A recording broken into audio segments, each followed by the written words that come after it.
आज हम लोग बहुत बढ़िया कक्षा 10वीं का है, ये क्लास 10 के लिए कविता है कलम और तलवार, और कवि हैं रामधारी सिंह दिनकर। कवि के बारे में थोड़ा जानते हैं।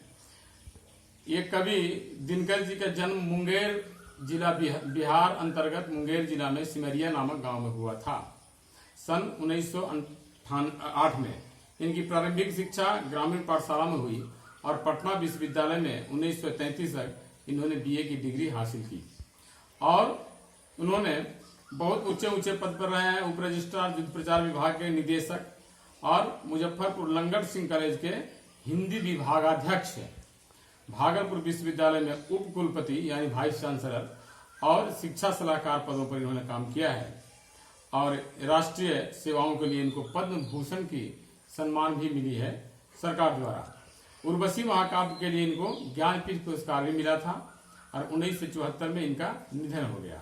बचपन से ही आपने कविता लिखी है और एक बहुत बढ़िया मैथिली शरण गुप्त के बाद दिनकर जी को राष्ट्रकवि के रूप में जाना जाता है।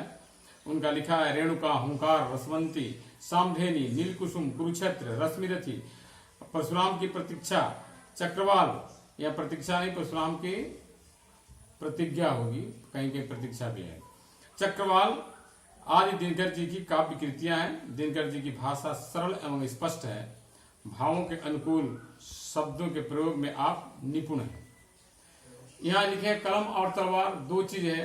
मनुष्य आजकल व्यवहार करते हैं एक शारीरिक बाहुबल से, तलवार का हथियार से, और एक कलम से। तो दो में से क्या चाहिए, किसे हम लोग श्रेष्ठ माने, इस पर बहुत बढ़िया उन्होंने अपने विचार को लिखा है। क्या लिखे देखे कि दो में से क्या तुम्हें चाहिए, कलम या तलवार, मन में ऊंचे भाव की तन में शक्ति अजय अपार, अंधकक्ष में बैठ रचोगे ऊंचे मीठे गान, या तलवार पकड़ जीतोगे बाहर जा मैदान, जला ज्ञान की दीप सिर फैलाओगे उजियाली, अथवा उठा कृपाण करोगे घर की भी रखवाली, कलम देश की बड़ी शक्ति है भाव जगाने वाली, दिल ही नहीं दिमागों में भी आग लगाने वाली, पैदा करती कलम विचारों के जलते अंगारे, और प्रज्वलित प्राण देश का क्या कभी मरेगा मारे, लहू गर्म रखने को रखो मन में ज्वलित विचार, हिंस जीव से बचने को चाहिए किंतु तलवार, एक भेद है और जहां निर्भय होते नर नारी, कलम उगलती आग जहां अक्षर बनते चिनगारी, जहां मनुष्यों के भीतर हरदम जलते हैं शोले,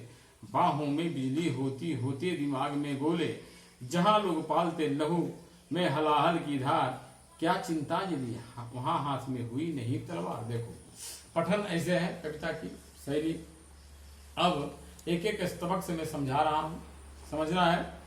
कवि कहते हैं दिनकर जी की दो में से क्या तुम्हें चाहिए, कलम या की तलवार, तुम्हें क्या चाहिए, कलम या तलवार, मन में ऊंचे भाव की तन में शक्ति अजय पार, मन में ऊंचे भाव, हाँ, या शरीर में अपना अजय अपार शक्ति चाहिए, तलवार के लिए ताकत भी चाहिए, और कलम अगर है तो मन में ऊंचे भाव रखना होगा। दो में से तुम्हें क्या चाहिए। लिखते हैं कि अंधकक्ष में बैठ रचोगे ऊंचे मीठे गान, अगर कलम हाथ में है तो क्या करते हो, अंधेर कोठरी में ही बैठ करके तुम ऊंचे मीठे गान रख सकते हो, या तलवार पकड़ जीते हो बाहर जा मंदा, या कि तलवार पकड़ कर बाहर मैदान में जीत सकते हो लड़ाई में, जला ज्ञान की दीप सिर फैलाओगे उजियाली, अथवा कृपाण उठा करोगे घर की भी रखवाली, ज्ञान का दीपक जलाकर क्या उजियाली शरबत तुम फैलाओगे कलम के द्वारा लिख करके, या केवल यही काम करोगे, या कृपाण को उठाकर घर की भी रखवाली करोगे। कलम देश की बड़ी शक्ति है भाव जगाने वाली। कवि क्या कहते हैं, कलम देश की बड़ी शक्ति है भाव जगाने वाली, दिल ही नहीं दिमागों में भी आग लगाने वाली, केवल दिल में ही नहीं दिमागों में भी ये आग लगाने वाली। कलम के लिखे हुए इसको पढ़ पढ़ के हमारे जिस समय में देश स्वाधीन हुई थी, आजाद हुई थी, कवि लोग अपने कलम से ही, निराला जी ऐसे ऐसे बहुत उग्र कवि हैं, हमारे बंगाल में भी आते हैं ऐसे कवि, विद्रोही कवि कहा जाता है नजरुल इस्लाम को, इन्होंने अपने कलम के द्वारा ही क्रांति को फैलाया और इन आजादी में बहुत सहयोग दिया है। पैदा करती कलम विचारों के जलते अंगारे, और प्रज्वलित प्राण देश का क्या कभी मरेगा मारे, कलम अपने विचार को जलती अंगारे पैदा करती है कलम की लेख से, और इस प्राण प्रज्वलित प्राण देश क्या कहेंगे, देश को प्रज्वलित रखती है, क्या कोई मार सकता है क्या?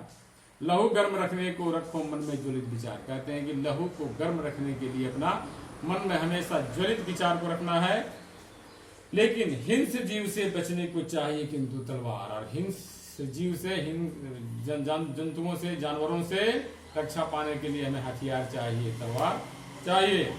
एक भेद है और जहां निर्भय होते नर नारी। कहते हैं कि एक भेद है जहां पर नर नारी मनुष्य निर्भय होते हैं।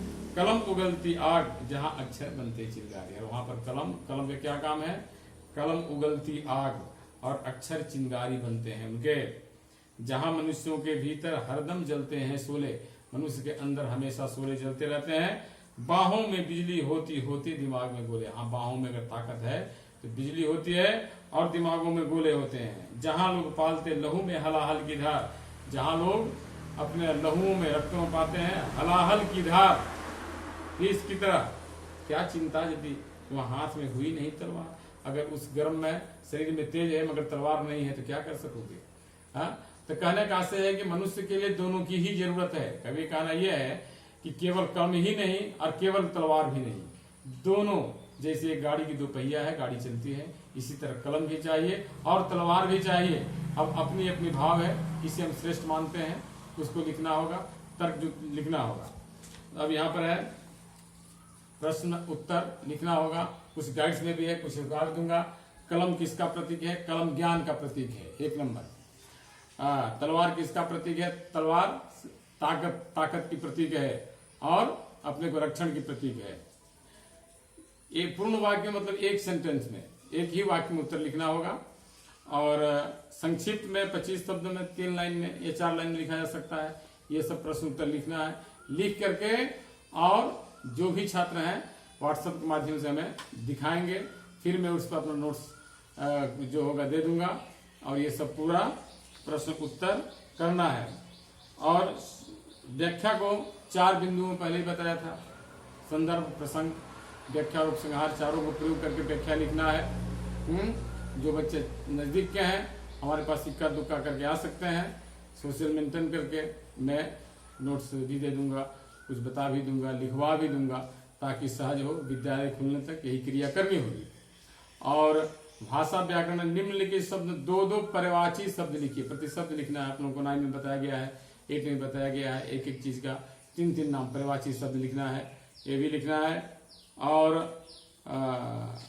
एक शब्द में कई अर्थ होते हैं, अनेकार्थी। देखो ये इसे एकार्थक शब्द कहते हैं। एक शब्द में कई शब्द हो सकते हैं। जैसे पानी, रही मन पानी राखिए, बिन पानी सब सुन। हाँ, पानी गए न उबरे मोती मानस सुन। यहाँ पानी का अर्थ बहुत हो जाए।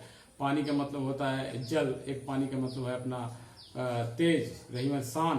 तो कवि रहीम कहते हैं कि रहीमन पानी राखिए, अपने सम्मान, अपने इज्जत को, प्रतिष्ठा को रखना होगा। पानी राखिए, बिन पानी सब सुन। पानी के बिना सब कुछ शून्य है, कुछ नहीं है इज्जत के बिना।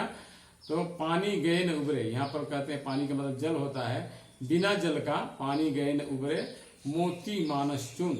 मोती का भी शान चमक चल जाए तो बेकार है, मनुष्य का भी इज्जत चला जाए बेकार है, चूना में भी अगर पानी न डाला जाए वो भी बेकार है। 3 चीज।